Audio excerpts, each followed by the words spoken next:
Di balik kemegahan Koloseum terdapat cerita mengerikan yang pernah terjadi. Tempat ini menjadi saksi dari kekejaman, kebiadaban, dan semua hal mengerikan yang tidak pernah kita bayangkan. Sebuah pertunjukan yang tidak biasa, gladiator dan eksekusi manusia yang menjadi bahan tontonan publik, pembunuhan massal manusia dan para binatang. Dipercaya secara luas bahwa konsep pertandingan dengan pakaian tempur sebagai bentuk hiburan ini berasal dari Etruria.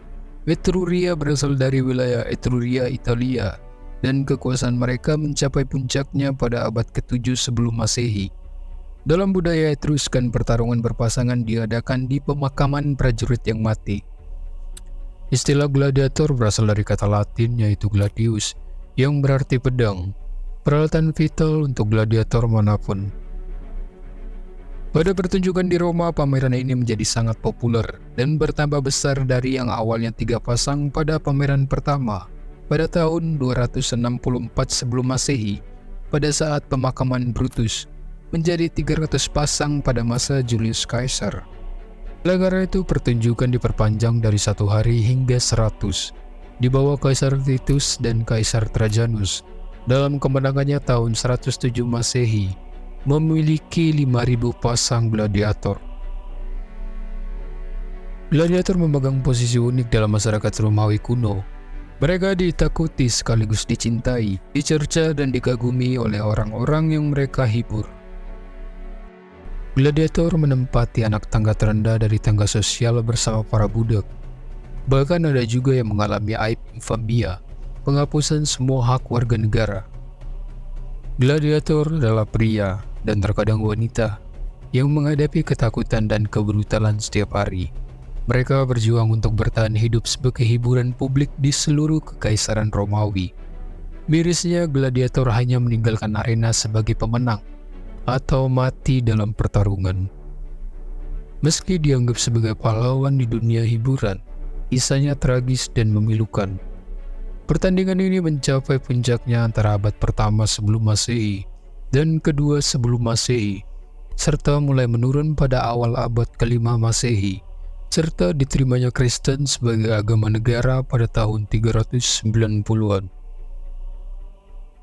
Gladiator tinggal dan dilatih di sebuah sekolah yang dikenal sebagai Ludus, di bawah seorang pelatih atau lanista, yang seringkali merupakan mantan gladiator.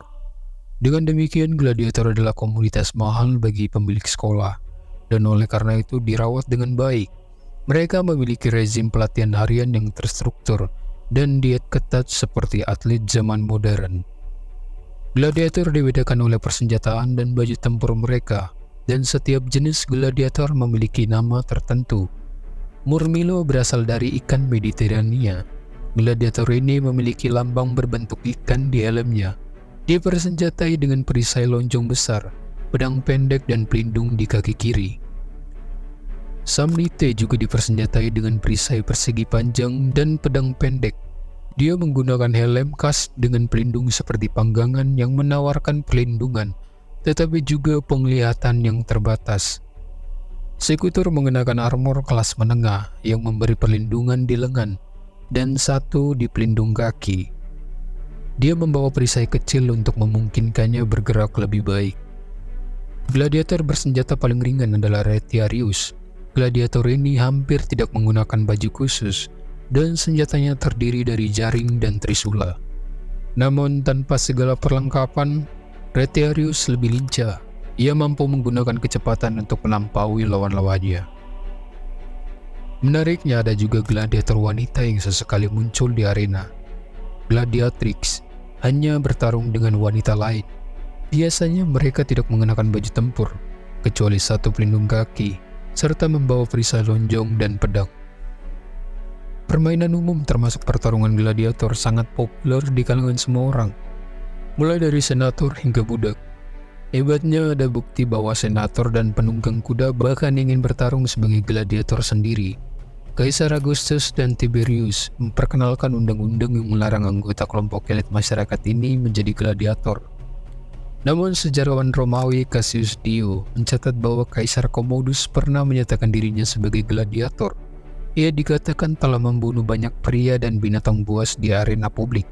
untuk hiburannya sendiri. Kaisar Nero juga penggemar berat pertarungan gladiator dan bahkan mendirikan sekolah gladiatornya sendiri. Sejarawan Romawi Suetonius mengatakan bahwa Nero secara pribadi menghadiahi Spikulus sang gladiator dengan rumah dan perkebunan. Nero memperlakukan seolah-olah Spikulus adalah seorang jenderal pemenang yang kembali dari perang. Penyair bahkan dikenal mendedikasikan puisi untuk gladiator terkenal. Martial menulis puisi untuk seorang petarung bernama Hermes yang merupakan seorang retiarius dan juga seorang pelatih. Martial mengatakan dia sangat terampil sehingga dia bisa menang bahkan tanpa melukai lawannya. Wanita Romawi dikatakan sangat terpikat dengan pria berotot dan pemberani di arena. Nasib seorang gladiator dapat ditentukan dalam beberapa saat di arena. Rasa bahaya inilah yang benar-benar membangkitkan semangat kerumunan. Seluruh jadwal untuk hari permainan publik disusun di sekitar pertarungan gladiator. Acara lain yang diadakan pada hari sebelumnya, termasuk perburuan binatang buas, pertarungan layaknya di laut dan eksekusi penjahat. Kemudian duel pertama akan dimulai. Tidak benar bahwa semua pertarungan gladiator berakhir dengan kematian salah satu petarung. Gladiator sangat mahal dan petarung yang kalah seringkali diampuni, terutama jika mereka populer di kalangan orang banyak. Pertunjukan diumumkan beberapa hari sebelum diadakan dengan pamflet yang ditempel di dinding rumah dan bangunan umum. Salinannya juga dijual di jalan-jalan. Pamflet-pamflet ini mencantumkan nama-nama pasangan umum dari para petarung, tanggal pertunjukan, nama-nama pemberi acara, dan jenis-jenis pertarungan yang berbeda. Spektakelnya dimulai dengan prosesi para gladiator melalui arena, dan acara dibuka dengan pertarungan pura-pura menggunakan pedang dan tombak kayu.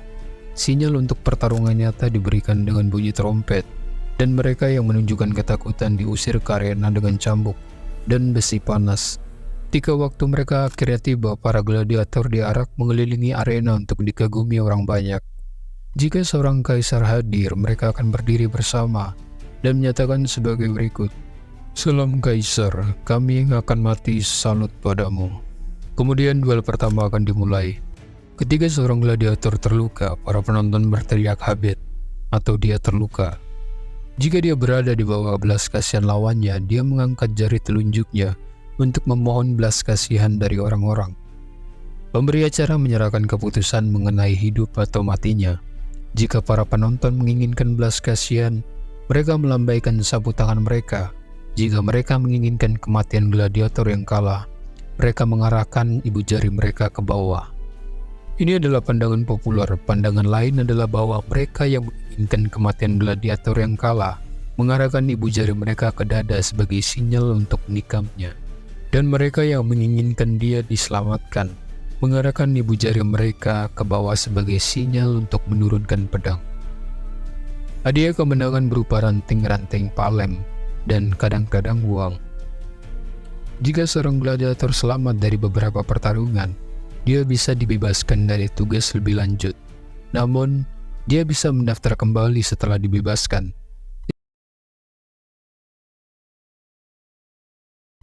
Spartacus kemungkinan besar adalah keturunan suku Trakia. Di zaman kuno, orang Trakia adalah sekelompok orang yang mendiami sebagian besar Eropa Timur dan Tenggara. Karena ada di luar batas peradaban tradisional Yunani Romawi, mereka dipandang secara negatif sebagai pejuang yang menakutkan dan barbar. Kehidupan Spartacus sendiri kurang dikenal. Ini tidak mengherankan mengingat statusnya di dunia Romawi sebagai budak. Namun sumber yang menceritakan peristiwa Perang Budak Ketiga memang memberikan beberapa informasi, meskipun sering bertentangan. Misalnya Plutarch menggambarkan Spartacus sebagai keturunan Trakia dan keturunan Normandik. Sejarawan Florus mengklaim Spartacus adalah mantan tentara Romawi yang membelot lalu dijual dan menjadi budak. Sebagai budak, ia menjadi gladiator dan dilatih di Ludus, sekolah pelatihan gladiator dekat Capua milik Lentulus Batiatus. Kota ini sekarang terkenal dengan sisa-sisa amfiteaternya, atau terbesar kedua setelah Kolosium Roma. Spartacus yang sebenarnya bukanlah pahlawan rakyatnya yang berjuang untuk kebebasan mereka. Ia hanya seorang pria yang telah cukup menanggung perbudakan Romawi dan suatu hari memutuskan tidak akan bertahan lagi. Alih-alih memberontak, Spartacus awalnya berencana untuk kabur, menurut sejarawan Plutarch.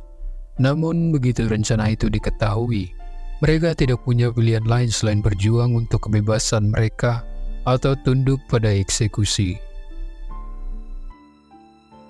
Pemberontakan Spartacus ini bukanlah pertama kalinya para budak bangkit melawan negara Romawi.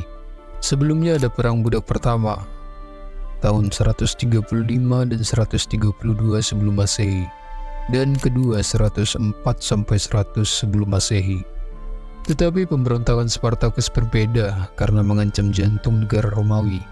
Dalam banyak hal, perang budak ketiga telah menimbulkan ketakutan bagi orang-orang Romawi, sebagian karena waktunya, karena di saat yang bersamaan terjadi perang saudara di Romawi.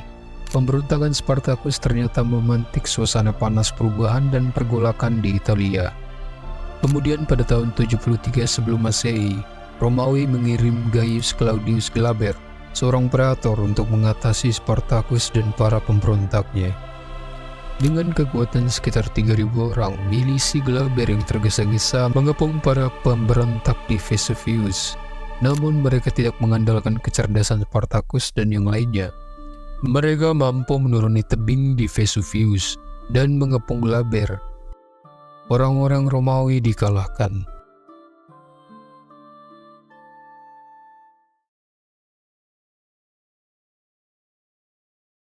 Colosseum dibangun di lembah antara Bukit Caelian, Esquilin, dan Palatin di Roma.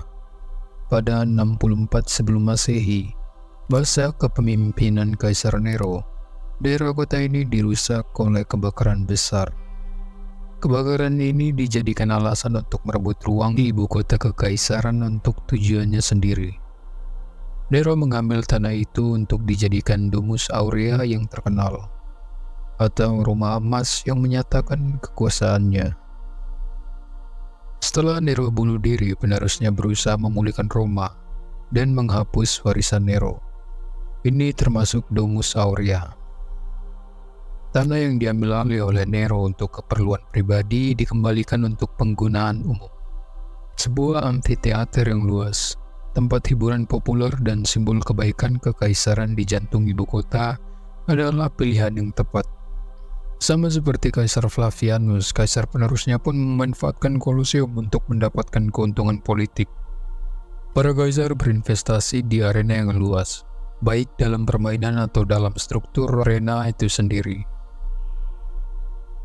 Caesius Dio mencatat bahwa pertandingan pertama digagas oleh Kaisar Titus.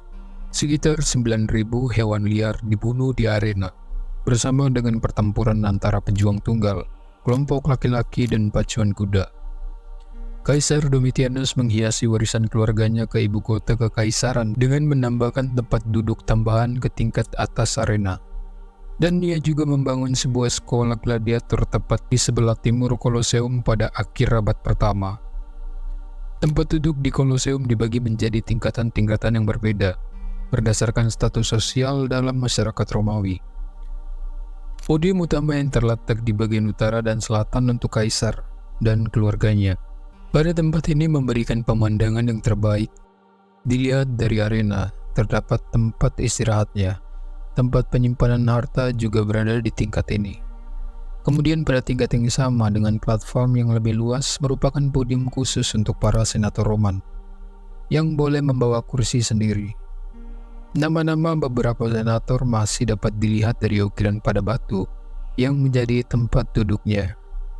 Pada tingkat berikutnya disebut Meanianum Primum, yang dikhususkan untuk para bangsawan Roman.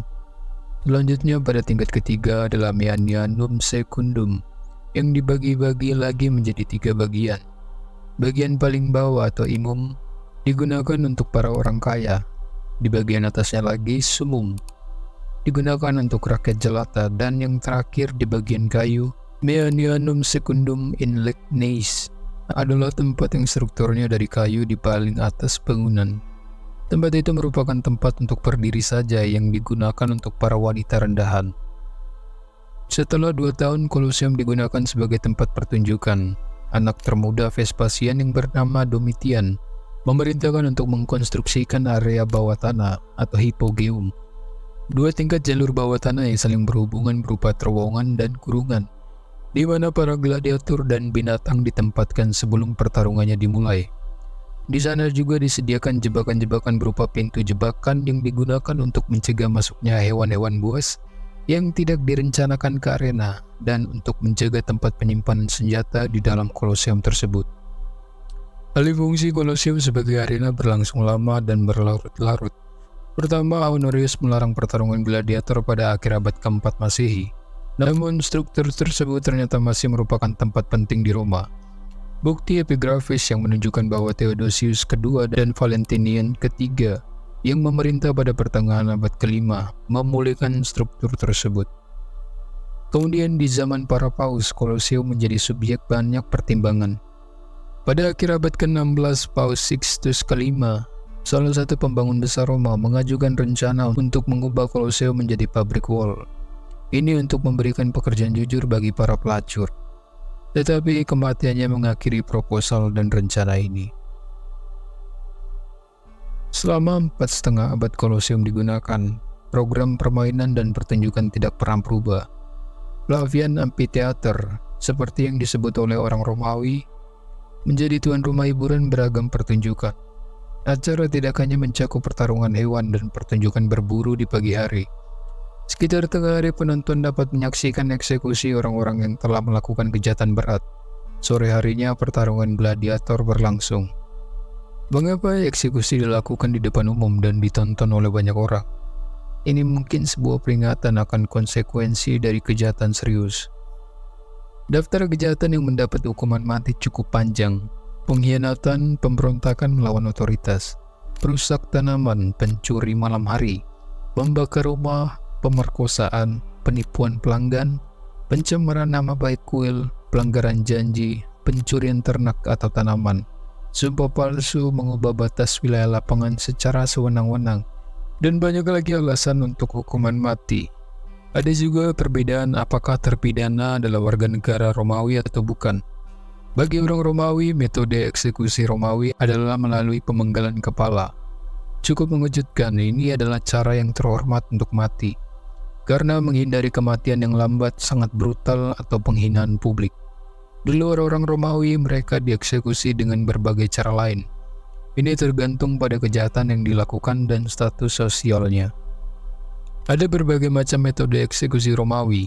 Beberapa orang dibakar hidup-hidup, atau krematio atau ad flammas, ditusuk dengan pedang atau ad gladium. Yang lainnya disalibkan atau crucifixio, dilemparkan ke hewan liar atau ad bestias. Tidak jarang mereka yang dijatuhi hukuman mati bunuh diri sebelum pertunjukan. Ini menghindari kematian yang mengerikan yang menunggu mereka di arena. Untuk mencegah hal ini, para tahanan yang menunggu di ruang bawah tanah Koloseum selalu diawasi dengan ketat oleh penjaga. Secara hukum Romawi tidak menentukan eksekusi mana yang harus dilakukan. Hakim bebas memilih hukuman mati atas pertimbangannya sendiri. Ad gladium bisa berarti pemenggalan kepala, juga perkelahian sepihak. Seringkali dua orang yang dihukum didorong ke arena bersama-sama. Yang satu membawa pedang dan yang lainnya tidak bersenjata. Yang terakhir harus berlari di sekitar arena, sementara yang memegang pedang harus menangkap dan membunuhnya. Ketika ini terjadi, pemenang tetap berada di arena, menyerahkan pedang kepada tahanan baru. Kemudian permainan mengerikan akan dimulai dari awal lagi. Yang terakhir berdiri biasanya dihabisi oleh seorang pemburu. Ad bestias melibatkan penjahat yang dimakan hidup-hidup oleh binatang buas. Hukuman keji ini paling sering dijatuhkan kepada mereka yang berlatar belakang sosial rendah, seperti budak atau tahanan. Eksekusi dengan hewan harus memenuhi persyaratan khusus. Narapidana yang terpilih tidak memakan waktu terlalu lama untuk mati, agar tidak memperlambat jadwal yang direncanakan. Namun mereka juga tidak boleh mati terlalu cepat untuk memuaskan penonton. Dua cara paling umum untuk pertunjukan ad bestias adalah dengan mengikat penjahat ke tiang dan meninggalkannya untuk hewan, atau membiarkannya berlari di sekitar arena dikejar oleh binatang buas. Penonton lebih memilih yang terakhir karena dianggap lebih spektakuler. Apakah mungkin untuk menyelamatkan hidup seseorang? Ya, itu terjadi beberapa kali. Namun kehidupan korban yang beruntung tetapi malang tidak diperpanjang.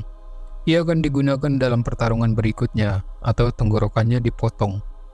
Anugerah sangat langka bagi mereka yang dihukum, baik ad gladium atau ad bestias, dan hampir tidak mungkin untuk lolos dari eksekusi Romawi begitu keputusan dijatuhkan. Penyaliban juga umum dan merupakan hukuman yang jauh lebih kuno dari orang Romawi. Hukuman ini mengakibatkan kematian yang menyiksa dan mengerikan. Orang yang terhukum akan mati lemas karena dada tertekan oleh sesak napas, pendarahan atau kolaps kardiovaskular melalui rasa sakit. Karena penderitaan bisa berlangsung selama beberapa jam dan acara tidak bisa ditunda. Karena penderitaan bisa berlangsung selama beberapa jam dan acara tidak bisa ditunda. Untuk mempercepat proses kematian, kaki para terpidana dipatahkan. Pergantian macan tutul, harimau atau singa dilepaskan untuk menganiaya korban yang malang. Tidak diragukan lagi, ini adalah hukuman paling kejam yang dilakukan di arena Koloseum. Namun demikian, di mata elit penguasa Romawi, praktik kejam ini memberikan pelajaran sebagai pencegahan terhadap pelanggaran hukum. Mereka ingin membuat semua orang Romawi menjadi warga negara yang taat hukum dan aturan publik.